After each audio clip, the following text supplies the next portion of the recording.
Imagine this. You're standing at the edge of a vast, empty cathedral at midnight, the silence so absolute you hear the blood pulse behind your ears. Candlelight flickers against ancient stone, casting shadows that seem to breathe. In the heart of this cathedral stands a locked iron gate. Behind it, you sense something primal, something you've been taught to fear, to shun, to bury deep within yourself. You don't know how long the gate has stood there, nor who built it, but you feel the weight of centuries pressing against your chest. You sense a presence behind the bars, a hunger, a heat, a wordless longing that pulses with every heartbeat. The gate is heavy, but you were told never to touch it. You were told that behind it lies chaos. Now, imagine you are given a key. Would you dare unlock the gate? Or, after a lifetime of warnings, would you flee into the cold corridors, clutching the key with trembling hands, terrified of what might happen if you set that force free?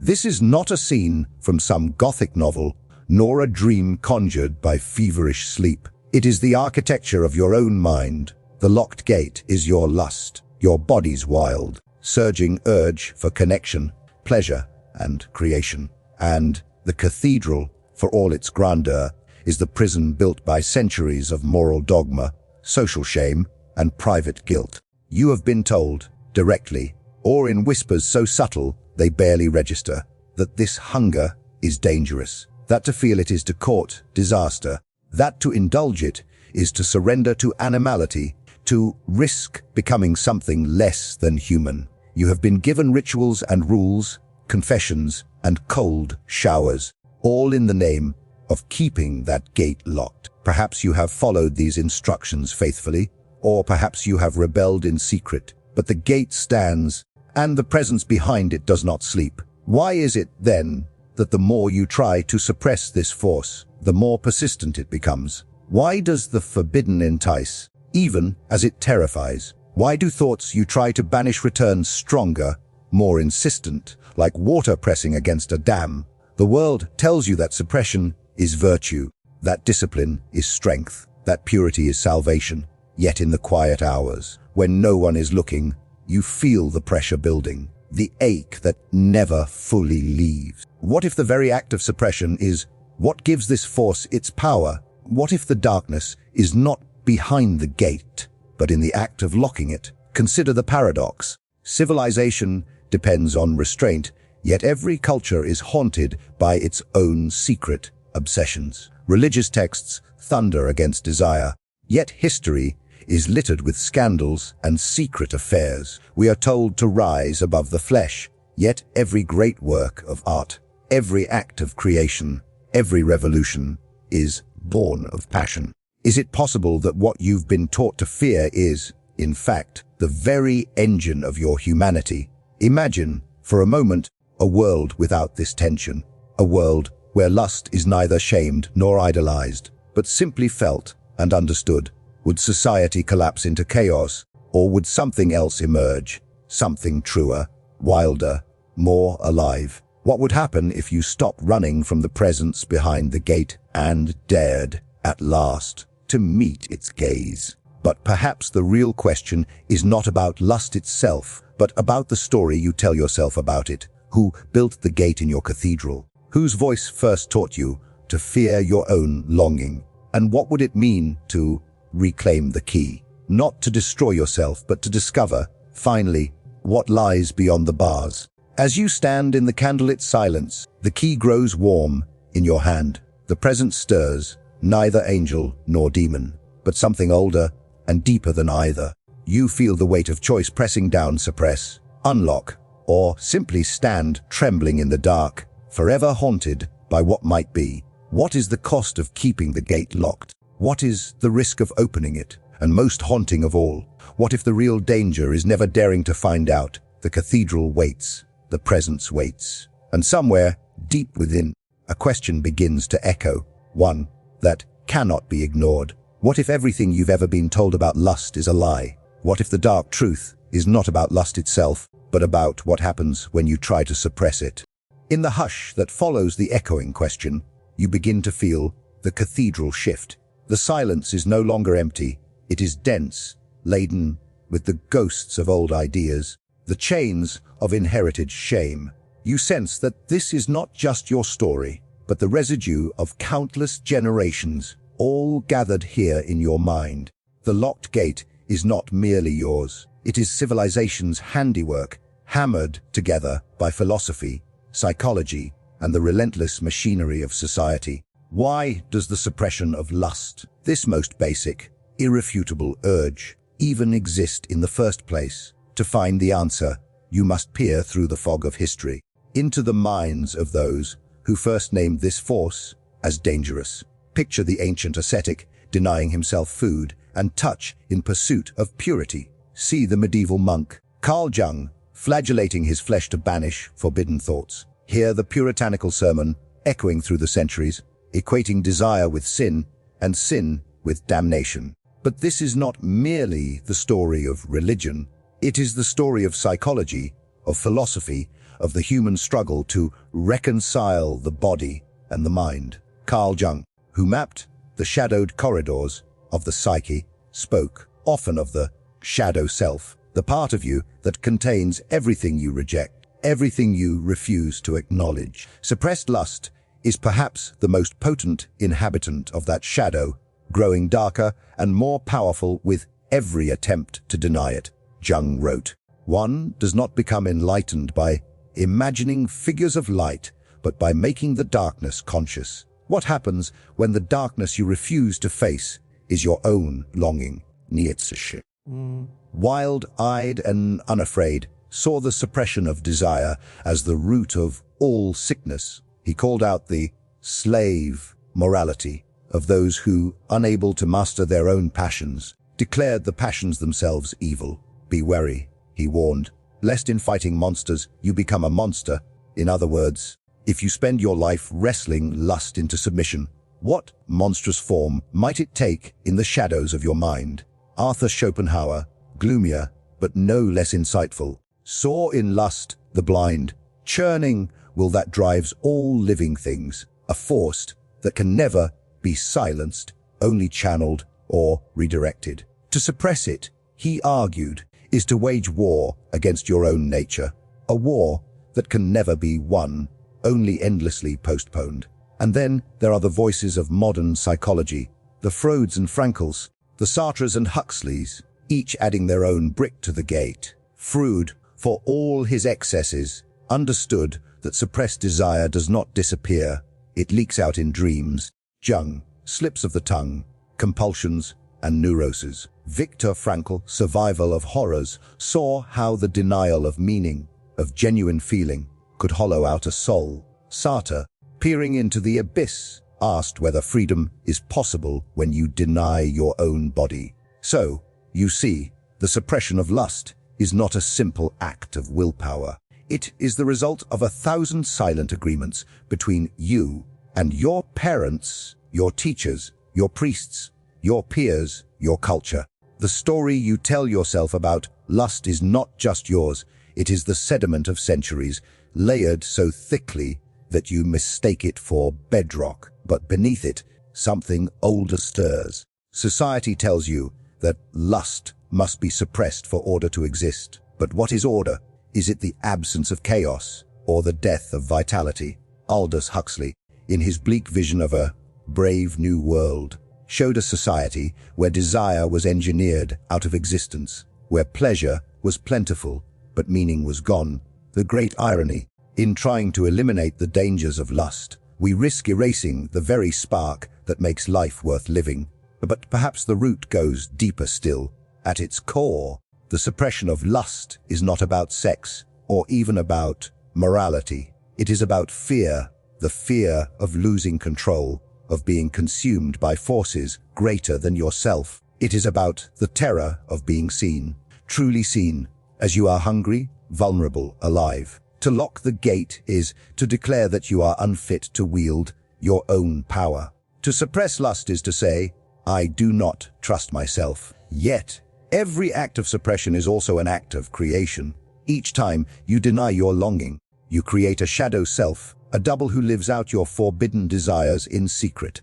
The more you suppress, the more powerful this double becomes, until it is no longer clear who is in control. Are you locking the gate, or is the gate locking you? You walk the corridors of your cathedral, feeling the presence behind the bars. It is not evil, only exiled. It is not monstrous, only misunderstood. It is you, in a form you have never dared to meet. And so the tension grows. The psychological machinery grinds on. The philosophical arguments stack higher, but the presence waits. The hidden problem is not that you feel desire, but that you were taught to fear feeling it at all. What might happen if you stopped treating this force as an enemy and started seeing it as a teacher? What price have you paid in secret for all these years of suppression? What has been lost in the name of safety?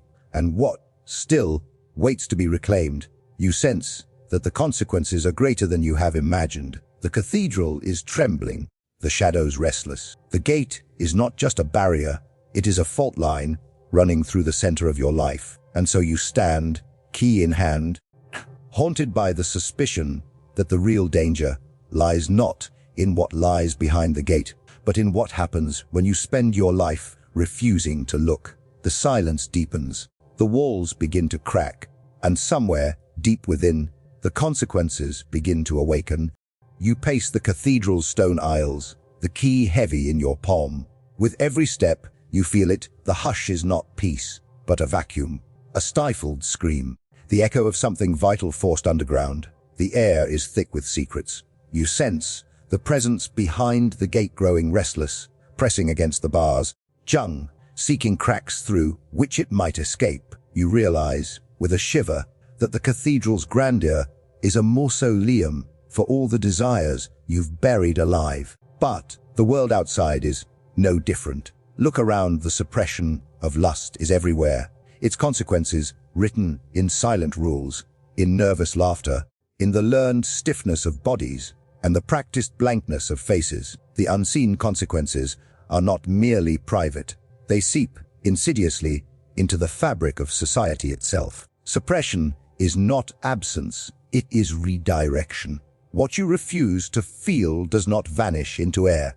It becomes a ghost, haunting every thought and gesture.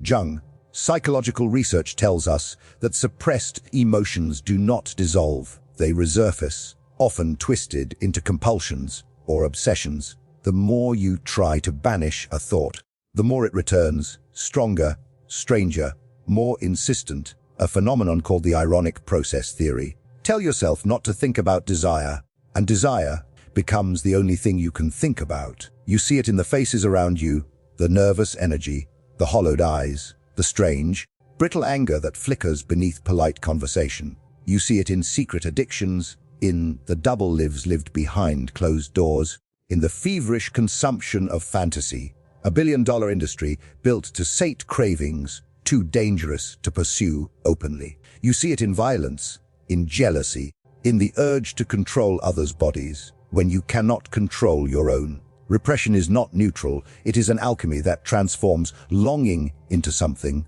darker. Cognitive biases conspire to keep the gate shut. Confirmation bias makes you seek out stories that reinforce your fear. Every cautionary tale, every scandal, every fall from grace. The availability heuristic floods your mind with vivid images of ruin, making the risk seem omnipresent. The more you are warned against desire, the more you believe it must be dangerous. Meanwhile, the real threat, the slow, silent corrosion of your inner life, goes unnoticed. Neurology gives the lie to the fantasy of total suppression. The limbic system, seat of emotion and instinct, does not obey the commands of the prefrontal cortex. Studies show that suppressing sexual thoughts increases physiological arousal, not lessens it. The body remembers what the mind tries to forget. Over time, this tension wears grooves in the psyche, creating anxiety, depression, even physical symptoms, headaches, insomnia, the mysterious aches of a spirit at war with itself. But the consequences reach further still. Culture, too, is shaped by what it forbids. Societies that worship chastity breed hypocrisy.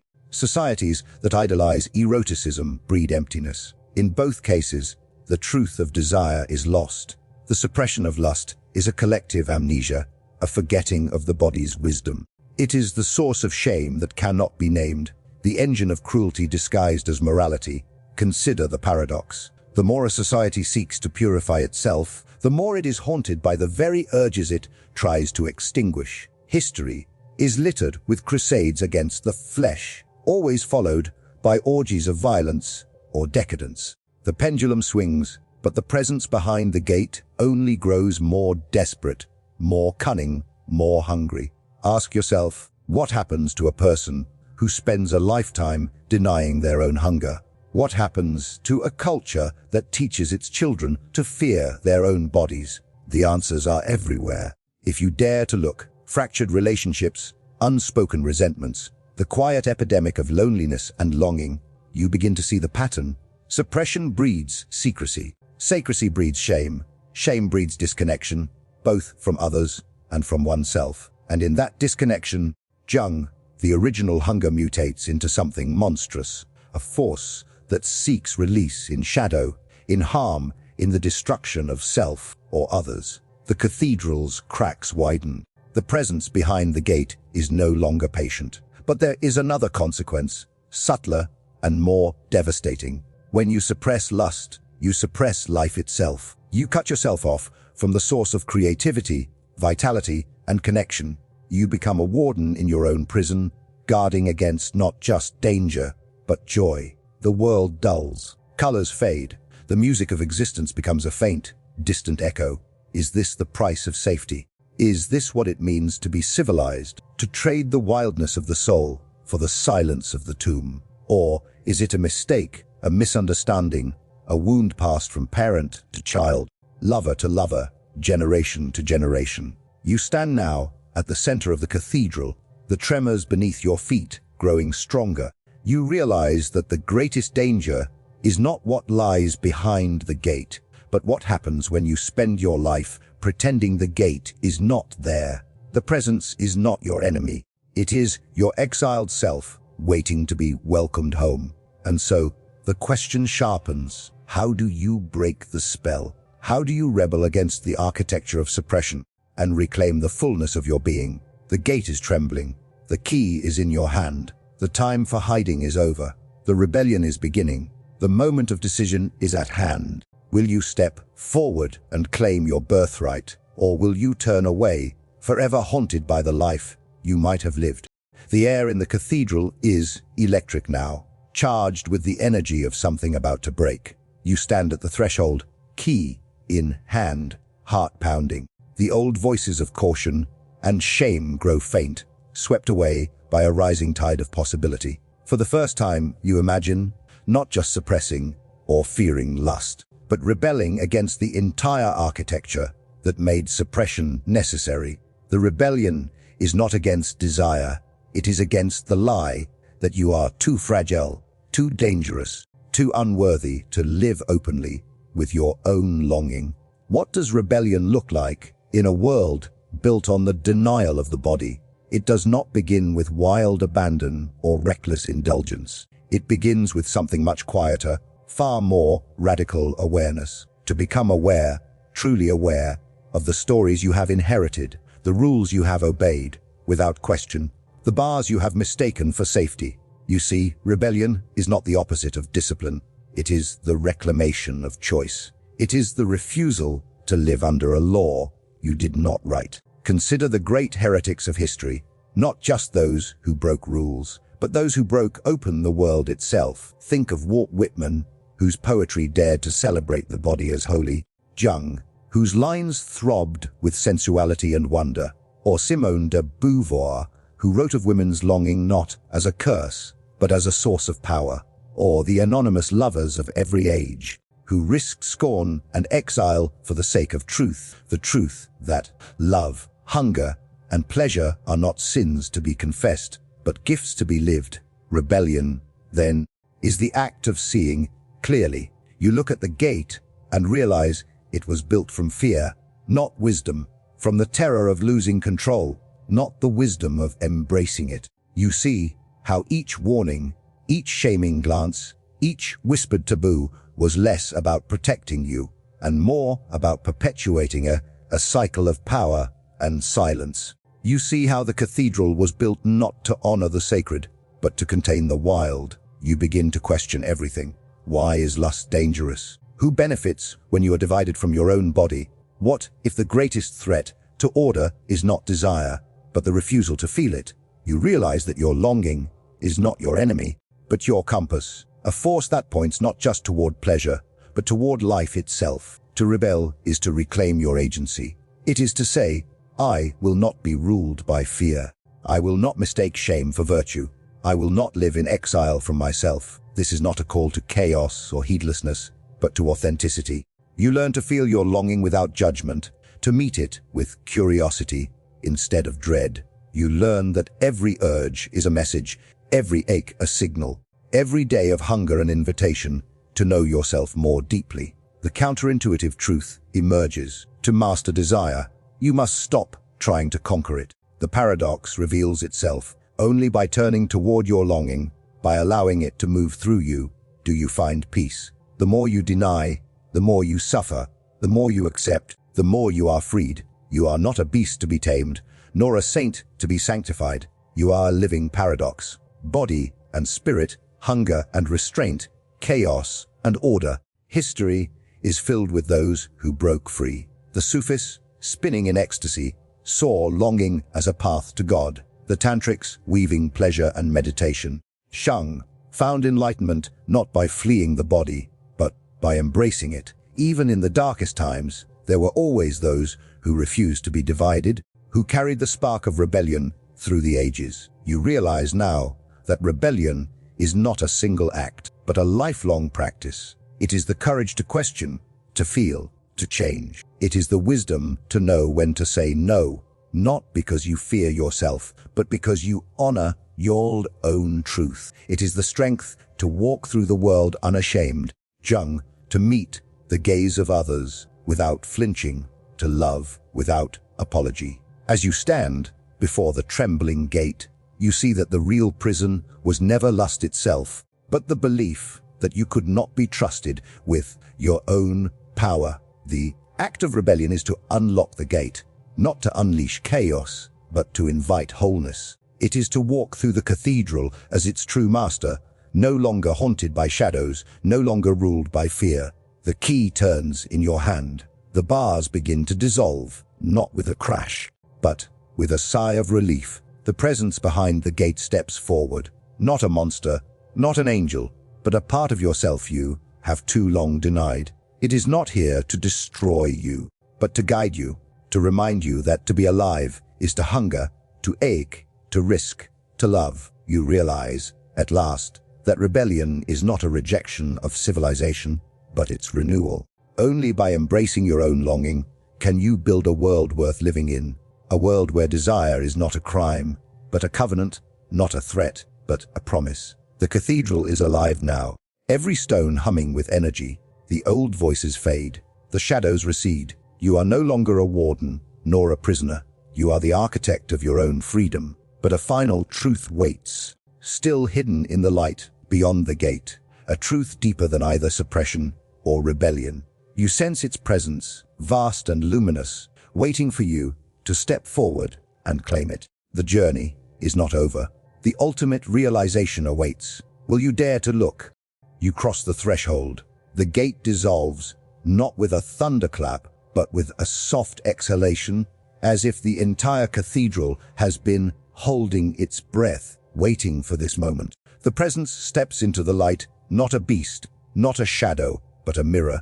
At last, you see yourself, not divided, not ashamed, but whole. The final revelation is not about lust, or even about rebellion. It is about the ancient, aching unity that lies beneath every hunger, every fear, every act of suppression, and every act of release. This is the ultimate truth. Lust is not an alien force, not a foreign invader to be conquered or cast out. It is the living pulse of your being, the call of life to itself. It is the first cry of the newborn, the longing in every poem, the H in every story, the energy that shapes galaxies and hearts alike. It is not darkness, but the shadow that proves the presence of light. You realize now that the entire architecture of suppression was built on a fundamental misunderstanding that you are at war with yourself, that your deepest desires are your greatest threat. But the truth is stranger, subtler, and infinitely more liberating. There is no enemy within. The very longing you were taught to fear is the thread that connects you to the world, to creation, to every other trembling soul. What if lust was never meant to be conquered or indulged, but integrated? What if the true task of being human is not to transcend desire, but to hold it, to cradle it in your hands, to learn its language, to let it teach you the mysteries of your own heart? What if every hunger is a doorway, every ache a map, every forbidden wish a hidden compass pointing not toward ruin, but toward revelation? You see now that lust, in its purest form, is not about possession or consumption. It is about connection, a bridge between self and other, between longing and fulfillment, between the finite and the infinite. When suppressed, it breeds shame and secrecy. When idolized, it becomes insatiable and empty. But when honored, when neither feared nor worshipped, it becomes something else entirely, a wellspring of creativity, a source of courage, an invitation to live as a whole being. The walls of the cathedral dissolve around you, stone turning to light, boundaries falling away. You are no longer confined. The old stories lose their grip. The shame that once seemed so heavy becomes weightless, a ghost drifting away in the morning sun. You feel the full force of your own aliveness, messy, vivid, uncontainable. You realize that nothing real can be lost by embracing your longing, and everything vital is lost by refusing it. You look back and see how the suppression of lust was never about lust itself, but about the fear of your own power. You see how entire societies have been built on the backs of this fear, how religions and governments and families have all conspired, wittingly or not, to keep you divided from yourself. And you see, too, that this division was always an illusion. The gate was never really locked. The key was always in your hand. The final, most powerful realization is this: you are not a problem to be solved. You are a mystery to be lived. Your longing is not your enemy. Your hunger is not your shame. They are the fire that forges you, the music that moves you, the tide that carries you toward others and toward yourself. To live without suppression is not to live without boundaries, but to choose them consciously, to let your yes be yes and your no be no, not out of fear, but out of presence. To be free is not to be wild or reckless, but to be whole, to love, to desire, to create, to risk, heartbreak, and ecstasy and transformation. This is the work, the art, the gift of being alive. You emerge from the cathedral into a world changed by your own seeing. The old warnings echo faintly, but they no longer bind you. You walk with the presence at your side, not as captor and captive, but as companions on a journey that has no end. You feel the world blaze with possibility, every encounter charged with meaning, every touch a testament to your refusal to remain hidden. You are haunted now, but not by shame or fear. You are haunted by the beauty of your own longing, by the knowledge that every day is a chance to live more truly, to love more fiercely, to meet the world with open hands and an unguarded heart. You have seen the dark truth about suppressing lust, and you have walked through it, step by trembling step, until the darkness became light. The paradox remains, but it no longer imprisons you. You are free to hunger, to hope, to hurt, to heal. You are free to live. And so, the final question is not, how do I suppress my desire, nor even, how do I indulge it? But this, how will you honor your own longing? How will you let it shape the story of your life? The cathedral is gone. The gate has vanished. All that remains is the open sky, the wild horizon, and the pulse of your own heart, calling you onward, forever and ever, into the great, unspeakable mystery of being alive.